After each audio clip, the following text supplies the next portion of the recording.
الحمد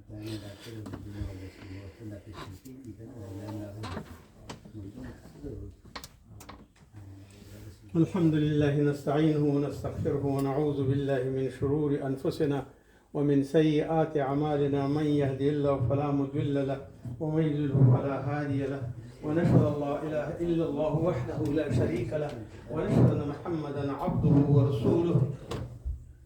قال الله تعالى في القرآن المجيد: بسم الله الرحمن الرحيم.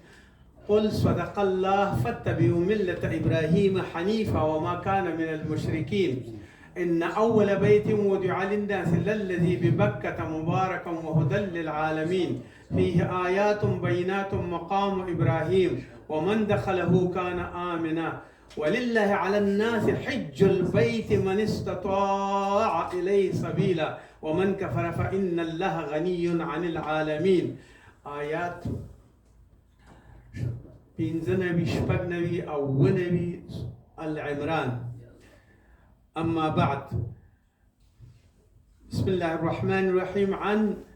ابن عباس رضي الله عنهما قال: قال رسول الله صلى الله عليه وسلم: يوم فتح مكة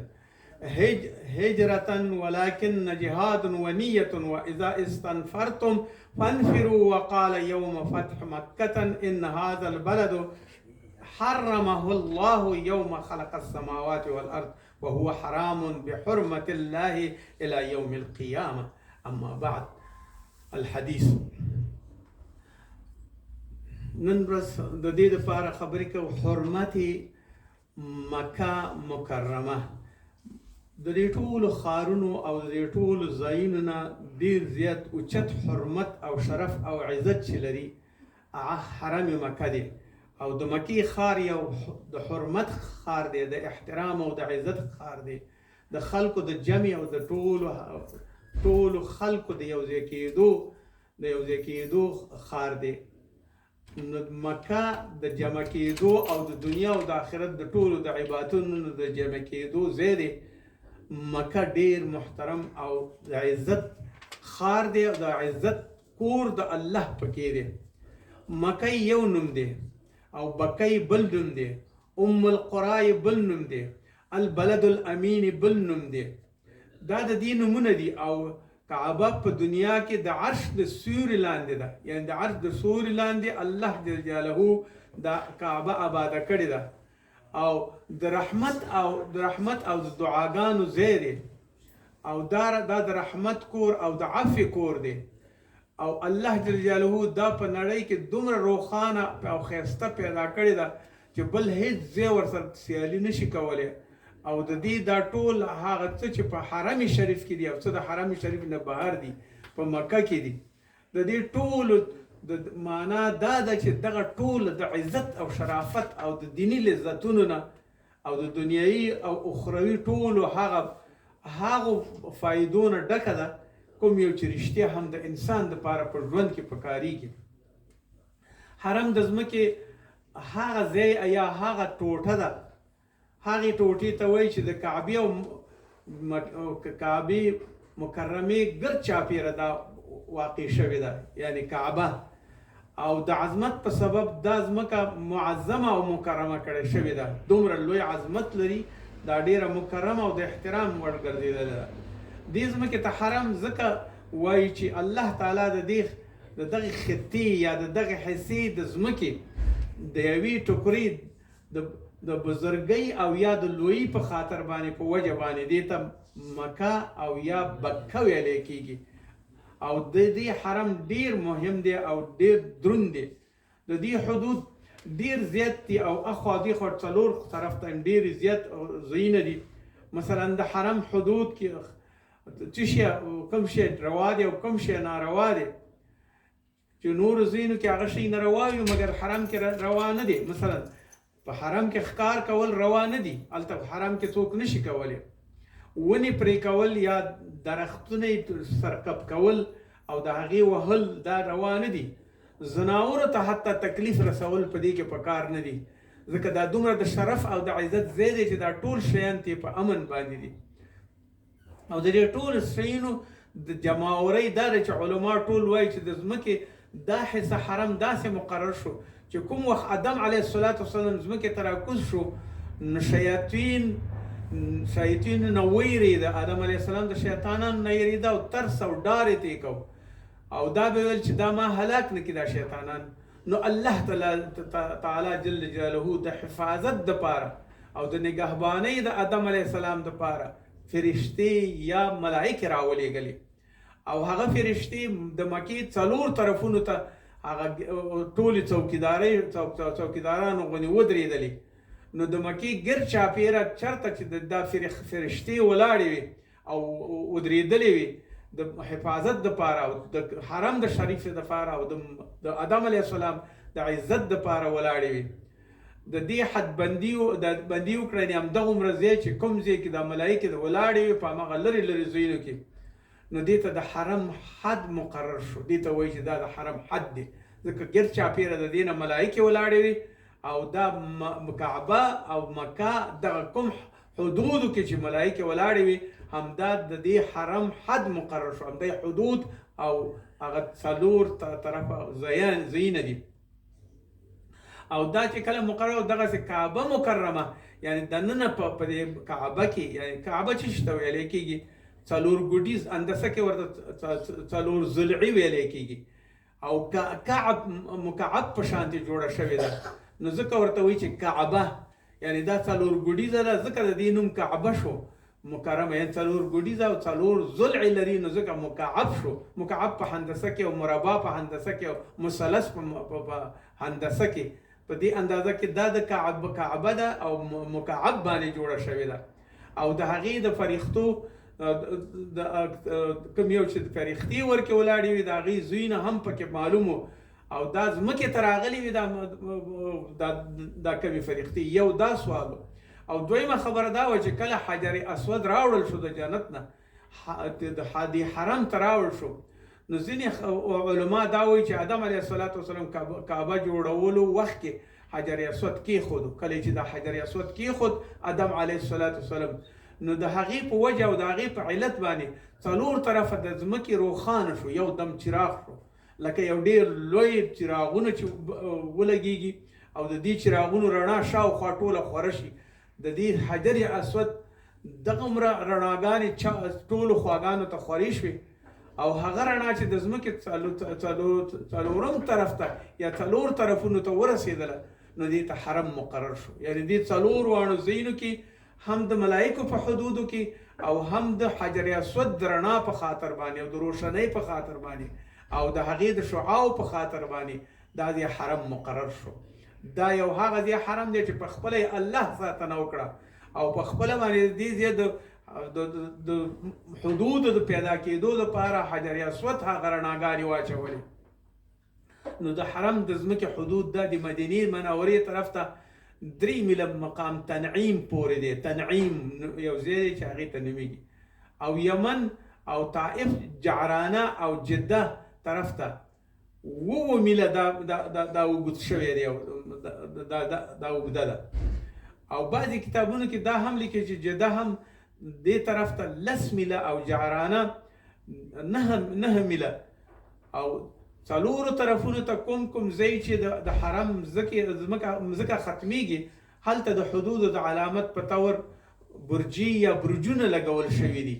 هغې ته نشانیانې لکه څوکیداران چې ورکې وي داسې یو برجونه ورته مقرر شوي دي برجونه ورته جوړ شوي دي خو جده او جعرانې طرف ته دا برجونه نشته دي. بیا د دې دپاره حدود مقرر شوي مثلا چې د عراق نه راځي چېرته احرام وتړي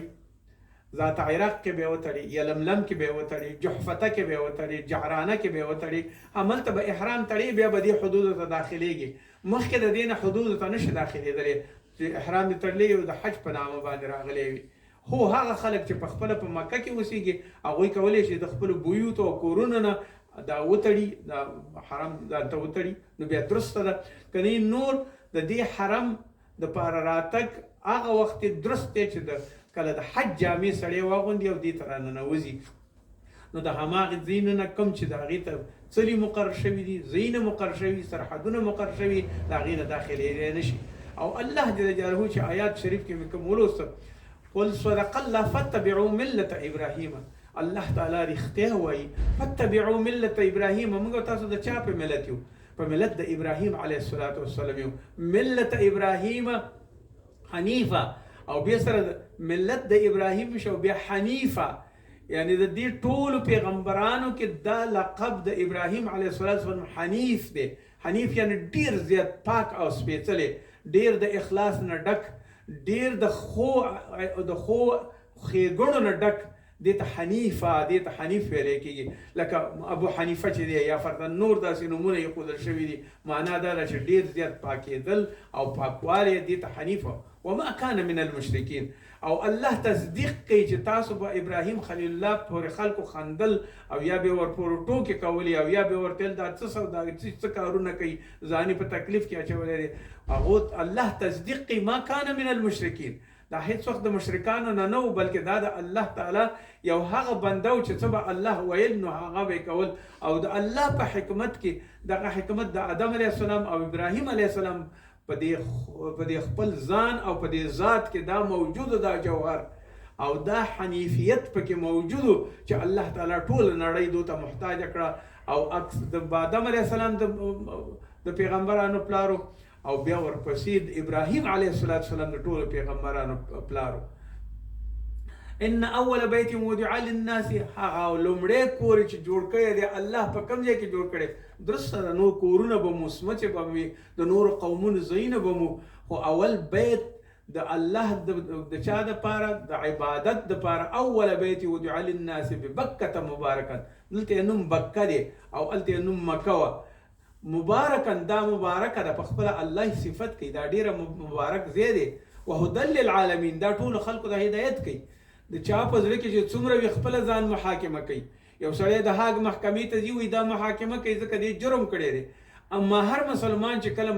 مکې معظمې ته لاړ شي او کعبې ته لاړ شي په خپله ځان محاکمه کوي او په خپله ځان ګناهګار حس کوي. په داسې ترتیب باندې حس کوي چې ما ته الله تعالی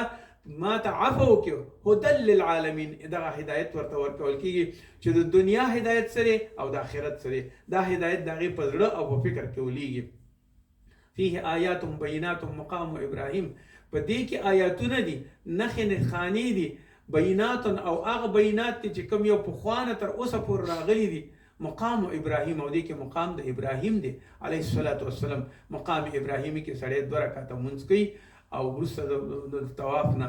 ومن دخله کان آمنا، او د دې بیت یا د دې حرم شریف یو خاصیت دا دی چې هر څوک دې ته ننوځي دا کان آمنا، دا سړی په امن کې دی، دې ته څوک څه نشي ویلی.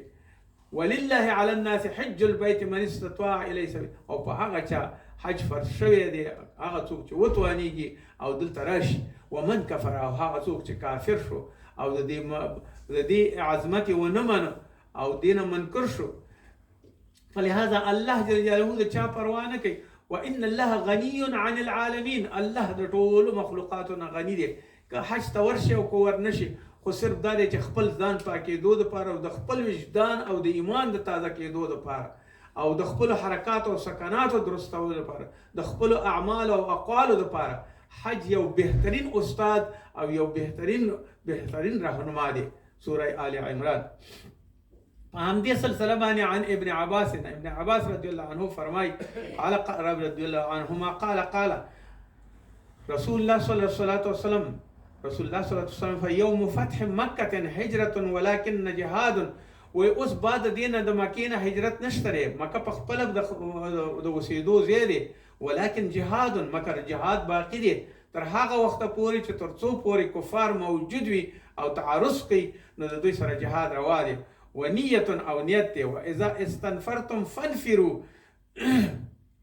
د مکې او د مدینې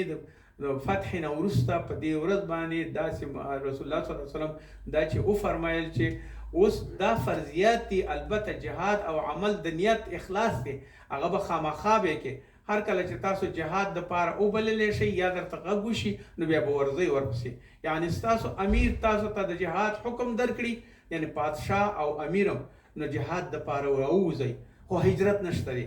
او رسول صلی الله علیه وسلم فرمایي د فتح مکې په ورځ باندې دا هم وفرمایل. کوم څه یې وفرمایل؟ الله تعالی دا ښار یعنی حرم ټول مځکه حرام کړې شوې ده، دا حرامه ده. دې ځای باندې به سړی بې ادبي نه کوي، ګناه به نه کوي، د شرک به نه کوي، نور کارونه به داسې نه کوي چې د دین سره منافات لري. په دې تور چې تمام خلقو باندې د دې مقدس ځمکې حیثیت بے حرمتي حرامه ده چې باید د دې بے حرمتي وکړي، حتی زړه کې ورته هم څوک یو څه نشي ګرځولی. او د دې تعظیم واجب دی،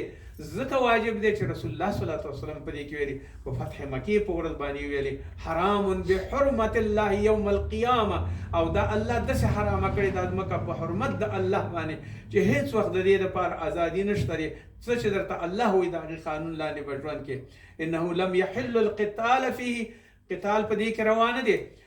د هیڅ چا دپاره روانه دی. قبلی ولم یحل زمانه مخکې مو یې روا شوی رسول الله صلی الله علیه وسلم، ولم یحل مگر د بل چا دپاره هم نه دی الا ساعتا، مگر هغه ساعت باندې چې زه کله راغلم او مکې معظمې ته او مشرکینو په موږ باندې تعرض وکړو، نو ما دپاره د یو ساعت دپاره اجازت راکول شو او ما هغه جهاد مجاهدینو وکړو، صحابه وکړو، هماغه یو ساعت دپاره آرام شوی. نور دا د ټول عمر دپاره بحرمت الله الی یوم القیامه، نور دا ځای حرام دی، دلته څوک تعرض نشي کولی، دلته څوک نشي وهلی، دلته څوک چې ولا یغض شوکته، او د دې حتی اغزي او د دې هغه ونې هم څوک نشي وهلی، ولا ينفر صیده، حتی ښکار یو شی هوسۍ یا بل کوم مرغه یا بل شی چې درته راشي هغه هم ته نشي الوځولی او نه ورته څه ویلی شي، هغه هم معاف دی، دلته به په اسانۍ سره به ژوند کوي. او دا د هغې ورځې دپاره دی ولا یلتقط لقطا الا من عرفها، او د دې ځای کې چې څه شی د چا نه پرېوتی وي، کوم امانت پرېوتی وي، پیسې پرېوتی وي، زر پرېوتی وي، سپین زر وي، سره زر وي، هر څومره خزانه وي هغه ټول پرېوتی وي، دا به جګولی نه شي، هېڅ وخت بیا نشي جګولی. ولا یختلق خلاها، فقال العباس، عباس رضی الله عنه ورته وویل چې دا خو صحیح ده چې تا دا خبرې وکړه، الا الازخر، ازخر څنګه کې؟ ازخر یو بوټی دی چې هغې کې لوهاران او زرګران د هغې نه کار اخلي، او هغه موږ د دې دپاره راوړو چې د هغه په خپلو فرشونو کې الا الازخر فانه لقینهم ولبیوتهم، د خپلو کورونو دپاره استعمالو، چتونو باندې اچو، لاندې فرشونو کې اچو. فقال وی فرمایل الا الازخر، رسول الله صلی الله علیه وسلم د دې اجازه ورکړه، الا الازخر، ازخر دا ته معاف دي، که لوهاران استعمالوي، که زرګران استعمالوي، او که د کور د فرشونو دپاره او که د قبرونو دپاره استعمالوي هغه یې اختیاروي. وفي روایت د ابو هريره رضی الله په هغې کې دا دي لا یغض یغضد شجرها، حتی قطع د یوې څانګې د یوې ونې به هم نه کې، ولا یلتقط ساقطها الا منشد، داسې به هغه شی به جګېږي چې خلکو ته اعلان وکړي چې دا د چا دی، او که نه هېڅ غرض به ورپورې نه کوي، بېرته به یې په دې ځای باندې ږدي. علما په دې برخه کې وایي چې دغه ټول عمر به دا شی ساتي او نه تا ته اجازه نشته چې د دې استعمال وکړي، ځکه چې دا د بیت الله شریف دی او هغه حرام دی، باید د هغې دپاره دا کارونه ونه شي. او قتل و قتال به پکې نه کوئ، ځکه چې ما ته کوم قتل و قتال د فتح د مکې په ورځ باندې یو ساعت دپاره شوی و، نو هغه زما یو فوق العاده د الله تعالی یو مهرباني وه، او دغه ځمکه او دغه ټوټه د ځمکې چې ده دا ما ته الله جل جلاله د حرمت دپاره او د هغه څه دپاره حواله کړې ده چې زه پکې اسلامي طریقې پکې پلې کړم، او هر سړي دپاره حرام شوي دي، حرام شوي نه دي د دې ځمکې هغه اغذې یعنې هغه مضر شی هم ته نشي کولی چې هغه غوڅ کړي او یا لرې کړي. او د دې ځمکې احترام به تر دې اندازې پورې کې چې څومره چې ستا وسه کېږي او د دې هغه احترام وکړي کوم یو چې الله جل جلاله په حرمت باندې کړی تر قیامت د ورځې پورې. د دې ټولې معنا دا ده چې هغه پابندۍ چې په مکه معظمه کې لګېدلې دي او کوم یو لکه اوس مشرک هلته نشته دی، مشرک هلته ګزاره نشي کولی، ځکه رسول الله صلی الله علیه وسلم د مشرکانو نه بیزاري اختیار کړه او وویل چې مشرکانو نه زه بیزاره یم، نور نشي کولی چې مشرک راننوځي کعبې ته یا راشي ورته، پخوا به یې پکې بوتونه ایښوده، بعد د دې نه د رسول الله صلی الله علیه وسلم د آخري حج کې وویل دلته نور مشرک دخالت نشي کولی او نه راتلی شي. اوس دا ویو چې مکه معظمه داسې یو د مکه معظمه آدم علیه السلام هغه څه دي چې آدم علیه السلام دې کې سوالونه کړي او ګناهونه پکې ټول بخل کېږي، او مکه معظمه کې ټول هغه ځایونه چې کوم یو ابراهیم خلیل الله پې ګرځېدلی په هغې ټولو کې ثواب دی د خپل ځان او د خپل اولاد دپاره د هغې کې دعا کول غوښتل بهترین شی دی الله جل جلاله دعا قبلی او دا هغه ځای دی چې دې کې هود او صالح علیه السلام پیغمبران راغلي دي دې کې ابراهیم خلیل الله دې کې آدم علیه السلام دې کې دا ټول راغلي دي مکې ته او دای لیدلی دی ځکه هغو چې کله قومونه یې هلاک شو نو بې پناه راوړه مکې معظمې ته چې څوک ورته بیا ضرر ونه رسوي یعنې ټول پیغمبران په دې ځای کې تیر شوي دي او د دې مکې د حرمت دپاره هغه ځای دی چې دلته محمد صلی الله علیه وسلم د خپل امت دپاره دعا کړې ده آدم علیه السلام دعا کړې ده ابراهیم خلیل الله دعا کړې ده او د دې ټولو دعاګانې داسې قبولې شوي دي چې الله جل جلاله په دې امت کې او په مسلمانانو کې برکت اچولی دی د هغوی د دعاګانو برکت دی اوس هم هماغه باقي دی هماغه رسم و رواج کله چې حاجي لاړ شي او په اخلاص باندې بیت شریف کې او یا په عرفات کې او مزدلفه کې او مینا کې دعا وکړي الله جل جلاله د هغې دعا قبلی که امت دپاره یې وکړي که د اولاد دپاره یې وکړي که د مسلمانانو دپاره یې وکړي الله جل جلاله هغو ته مغفرت کوي او بخښنه کوي ځکه دا ځای او دغه ټاټوبې او دغه خطه او دغه د ځمکې دغه سرزمین د دې دپاره جوړ شوی چې په دې دنیا درته ګناهونه ټول بخي رسول الله صلی الله علیه وسلم په حج کې وفرمایل مخکینی او وروستنی ګناهونه هم ټول عفو دي او درته ټول معافه شوي دي هو د عفو سره سره باید سړی دې ته په فکر وکړي چې زه د عفو څنګه وغواړم باید په ځان کې پوره یو تسلط راولي او په ځان کې پوره یو هیبت راولي د دې ټولو امام صاحب شافعي مسلک دا دی چې اکثر علماو په نسبت باندې د حرم او غیر حرم د لقطي منځ کې هیڅ فرق نشته دی یعنی لقطه امانت چې هر ځای کې پرېوتی وي باید اوچت نه کړلی شي او خلکو ته وسپارل شي یا اعلان یې وشي امام صاحب ابو حنیفه مسلک دا دی چې د هغوی دلیل د هغه حدیث دی چې مطلق ته ورباندې لقطه بیان شوی ده ان شاء الله د لقطي جګول هم نه دی پکار تر څو پورې چې ته ورته ودرېږي چې دا اعلان دی دا لقطه ولیدلې ده نو د بیا به درسته خبره ده چې بیا الله جل جلاله به درته عفو کوي که چېرته کوم تیرې میرې ده نه شوی خو د لقطي دپاره هم د جګېدو کوم سامان نشته دی د ابراهیم خلیل الله دعا هغه چې کومه چې دعا یې کړې ده ابراهیم خلیل الله ربنا واجعلنا مسلمین لك یا الله موږ ستا مسلمانان جوړ کړي ومن ذریتنا او زما اولادونو مسلمانان جوړ کړي او الله جل جلاله امه مسلمه او امت د مسلمانانو ته جوړ کړي او بیا یا الله جل جلاله دا ټول مسلمانان و ارنا مناسکنا موږ ته دا چل وښایي چې دلته موږ څنګه احترام وکړي لکه دغه څومره خبرې چې وشوې دغه ټول چلونه الله جل جلاله ابراهیم خلیل الله ته ښودلي او بیا د دې نه الله جل جلاله وایي چې تب علینا بیا ووایي توبه وباسئ او بیا ورته ووایي چې انت تواب الرحیم ته تواب الرحیم الله دې ټول بخي یعنی حتی تر دې اندازې پورې حق الابدي وي د حق الابدي در سره وي د هغې نه عفو وغواړه الله جل جلاله درته عفو کوي او کوم یو چې حق الله دی هغه درته په خپله الله وایي چې ما ټولې درته وبخلي چې کله طواف وکوئ او کله چې توبه وباسئ او کله په عرفه باندې ودرېږي ما ټولې هغه څو زه تواب یم یعنی ډېر توبه قبلونکی یم د دې لپاره چې تاسو خپله توبه وباسئ او موږ ته د الله جل جلاله توفیق د دې راکړي سوره بقره 130 آیات وعن جابر قال سمعت جابر رضي الله عنه روايتي قال سمعت رسول الله صلى الله عليه وسلم يقول لا يحل لأحدكم أن يحمل بمكة السلاح رواه المسلم عن جابر رضی الله عنه رسول الله صلی الله علیه وسلم فرمایي چې هیڅوک نشي کولای چې سلاح وګرځي چاقو وګرځي ټوپک وګرځي توپ وګرځي تومانچه وګرځي هیڅوک نشي کولای چې سلاح وګرځي په بیت شریف کې او په حرم شریف کې ځکه دا حرام ده دا د سکون ځای دی دا د صلح ځای دی نه د جنگ او د دې ځای دی او هغه وخت چې مشرکانو کول نو مشرکان ټول وشړل شو ورک شو بیا انس رضی الله عنه فرمایي ان النبي صلی الله علیه وسلم دخل مکه کوم ورځ چې د مکې ته ننوته رسول الله صلی الله علیه وسلم عمرې دپاره چې ته او مشرکینو خپل عهد مات کړی یوم الفتح په ورځ د فتح باندې وعلى رأسه مغفره یوه توره پګړۍ په سر باندې وه فلما نزع جاء رجل کله چې هغه یې لرې کړ راغی یو سړی وقاله ابن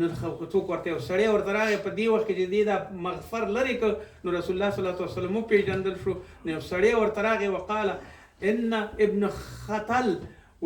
ابن خطل یو مشرک او یو غلط سړی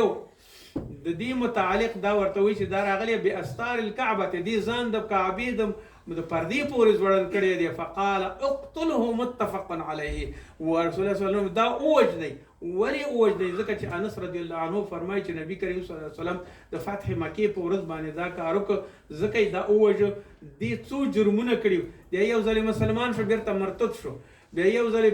راغی د مسلمانانو سره جنګ کو، بیا یو ډمه ښځه ساتلې وه، دې ته بیا ویل چې ته غزلې وایه او د رسول الله صلی الله علیه وسلم غیبت کوه او د مسلمانانو غیبت کوه. نو رسول الله صلی الله علیه وسلم وفرمایل د دې جرمونه دومره مکرر شوي دي چې دی نور د بخښنې نه دی. دا که چېرته ځان د پردې د مکې پورې بندۍ هم دی د بخښلو وړ نه دی، باید دا ووژل شي، فورا یې ووژل.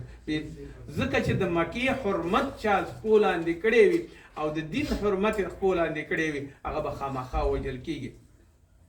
او دا هغه مرکز دی چې ډېر لوی اصحاب، عالمان، محدثین، مفسرین او فقها د اسلام د ټولو ځایونو نه به راتله، په هر کال کې به راتله. په طور د مثال باندې امام صاحب ابو حنیفه 55 ځله حج کړی دی. څه دپاره یې حج کړی دی؟ دغه ټول مفسرین، محدثین، علما او فقها د ټول اسلام د دولتونو نه او د ټولو لرې لرې ځایونو نه به دغه ټول راټولېده او هلته به په هغې ځای کې به د حج په موسم کې بحثونه کول، شریعت به یې واضح کو. او امام صاحب ابو حنیفه به د زمزم دیوال ته ناست او تر هغې پورې به چې ټولو خلکو سره به یې خبرې کولې، د محدثینو او د مفسرینو او د فقهاو سره به یې خبرې کولې او د مسلې حل به یې راوښکه، کومه اختلافي مسلې به چې وي. 55 کاله صرف امام صاحب ابو حنیفه د دې دپاره تللی دی او هلته په حج کې ناست دی او د خلکو مسائل په دې باندې حل کړي دي. یعنی کامله تجربه او هغه پرکتیک هم کړی، عملی کار هم کړی دی او د خلی او د لفظونو کار هم کړی دی، تحریر کار هم کړی دی. او دا د دې دیوالونه دومره محترمو چې د علماو تکیهګانې به ورته کړي وي او خپل کتابونه به یې مخکې اچولي وو او د فقه او د حدیثو او د قرآن عظیم شان او د تفاسیرو هغه ټولې مسلې به په همدې ځای کې به حل کېدې. نو د دې نه به اوچت ځای کوم یې وي؟ دا زموږ هغه دارالندوه ده، هغه زموږ پارلمانو، هغه د علماو جوړه وه چې د مسلمانانو د حل دپاره په دې پارلمان او په دغه وکیلان ټول راغلي او د دې پارلمان کې به دغه ټولې فیصلې به یې کولې او بالاخره به کله چې ټول به تله نو ابن خطل یو سړی و چې هغه رسول الله صلی الله علیه وسلم ویل چې ویې وژنئ، ځکه چې هغې ډم هم ساتلې وه، هغې نور خراب کارونه کول، هغه مرتد شوی هم او هغې نور کارونه هم غلط کول. نو په هر صورت باندې د دې ځای کې کومې خوارۍ چې شوي، کوم تکلیفونه چې شوي او کوم چې امت مسلمه کوم تیر کړي دي، د دې نه غټ کارونه بل نشته دي. عن جابر ان رسول الله صلی الله علیه وسلم دخل یوم فتح مکة وعليه عمامة سوداء بغیر احرام. وی رسول الله صلی الله علیه وسلم رواه مسلم، کله چې ورننوته مکې ته، مکې معظمې ته او حرم شریف ته ورننوته، په د دې په سر باندې تړلې وه توره لونګۍ او د دې خپلې تورې لونګۍ سره ننوت. رسول صلی الله علیه وسلم فرمایي د مکې مکرمې په فضیلت کې. وعن ابن عباس قال رسول الله صلی الله علیه وسلم لمکة، رسول الله صلی الله علیه وسلم مکې ته خطاب کوي، ما اطیبک من بلد واحبک، وایي زه تا د ټولې دنیا نه دوسته ګڼم او ما ته دومره زیاته دوست دی او دومره محبت در سره کوم. الیه، زما دپاره، زما په زړه کې ستا ځای دی. ولولا ان قومي اخرجوني، که چېرته ما خپل قوم ستا نه نه وی اوښکلی او زه یې نه وی شړلی او زه هجرت ته نه وی مجبور کړی، منکه ما سکنتو غیرک، تا بې د تا نه به مې ژوند په هېڅ ځای کې نه وی کړی. اما دا چې مشرکینو او کافرانو زه د دې ځای نه وایستمه، نو ځکه د دې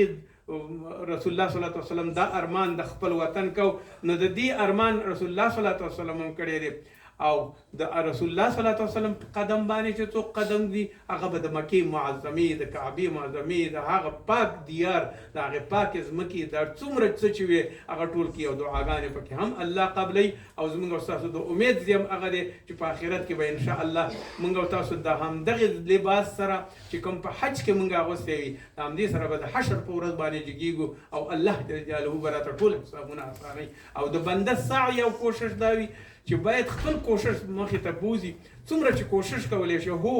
دا خبره ده چې کله شوق در سره وي، کله در سره ذوق وي، کله در سره الها وي، کله در سره اشتها وي، بیا الله هم تا ته ډېره زیاته توجه کوي. او که نه ته بله نه ګرځېږي د الله رضا پسې، بیا الله هم تا ته اشتها نه درکوي، الله هم تا ته بیا هغه لذت نه درکوي، الله هم تا ته هغه الفت په زړه کې نه اچي، هغه حلم او تواضع هم درته نه اچي، هغه ټول بر او هغه خشوع او خضوع هم درنه تښتېږي او درنه بیا یو فرعون جوړېږي، درنه یو کافر جوړېږي، درنه یو زړه سخت د ځمکې لکه د اوسپنې زړه دې په دې زړه کې وي، بیا کومه پروا څوک نه لري او شریعت هم ستا پروا نه لري. ربنا آتنا في الدنيا حسنة وفي الآخرة حسنة وقنا عذاب النار وصلى الله تعالى خير خلق الله.